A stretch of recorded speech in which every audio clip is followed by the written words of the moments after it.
I met Audrey through a friend, and he said, a lot of lads go to this youth club on a Friday night. Do you want to go? So I said, aye, why not? After a couple of weeks, he says, oh, by the way, you've got to go to church to go to this youth club. I thought, yeah, that's what I want, you know. Anyway, I started going to this youth club, and one night I spotted this absolutely gorgeous young lass. She had a light blue cardigan buttoned at the neck, a white blouse, a grey pleated skirt, black flat shoes. She had jet black hair. She had this beautiful skin.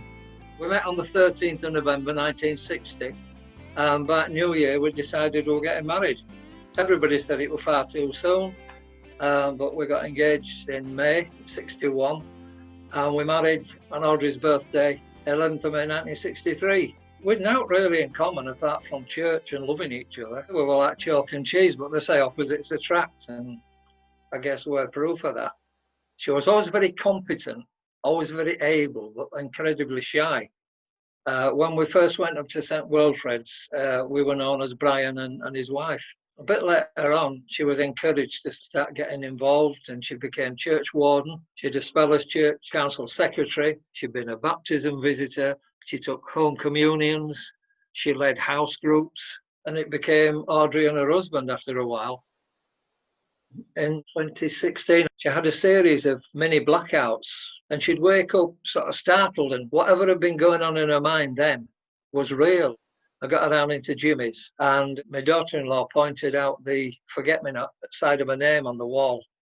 So that's when the dementia diagnosis was made. I got her home after about a week, and then I became her carer. And I think that was the time I realised that potentially I was going to lose her 3 times. When the diagnosis is made of dementia, you realise that you're losing the person that she was, and potentially at some stage she's going to have to go into care. So then I'll lose her physically, and then ultimately she's going to die. That's the 3rd loss. As soon as I got the diagnosis, I did start looking for help. That's when I made my first approach to Crossgate's Good Neighbours. They were amazing. They pointed me in all sorts of directions for help, you know, memory nurses and all that sort of stuff. And we did have lots of help and support. But gradually she got worse. So that was when we started looking to get her into care. I got her into a place at Garforth called Springfield. The day that I took her in and then came home and locked the door for the first time, that was hard. So I felt I was looking out of my life, you know. But the people there were brilliant. The staff there loved her. They always just say they could see the love that we shared shining through when we were together. But then in Christmas Eve last year, they just could not get her to take any liquid or anything. So they whipped her into the hospital. And they managed to get her rehydrated. And we got her back to the home on Christmas Day. But Boxing Day, I got another call. We're having to take her down to hospital again. And while the doctor's examining her, he's asking about what was our relationship like. After a while, he took me into a side room and he started talking in terms of end-of-life care. And I realised then that's why he was asking me about how our life together, because he was trying to establish, was I the sort of person who just wanted rid of a burden, or was I somebody who wanted the best for the woman I loved? So it was arranged that she would be put on end-of-life care.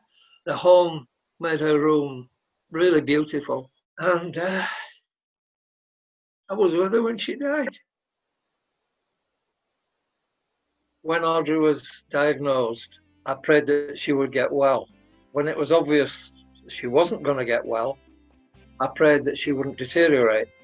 And when she kept on deteriorating, I just said to God, you can go run up a bloody shutter, I want nothing to do with you. And I just thought, well, if that is how you treat somebody who's worked so bloody hard for you, then you can go.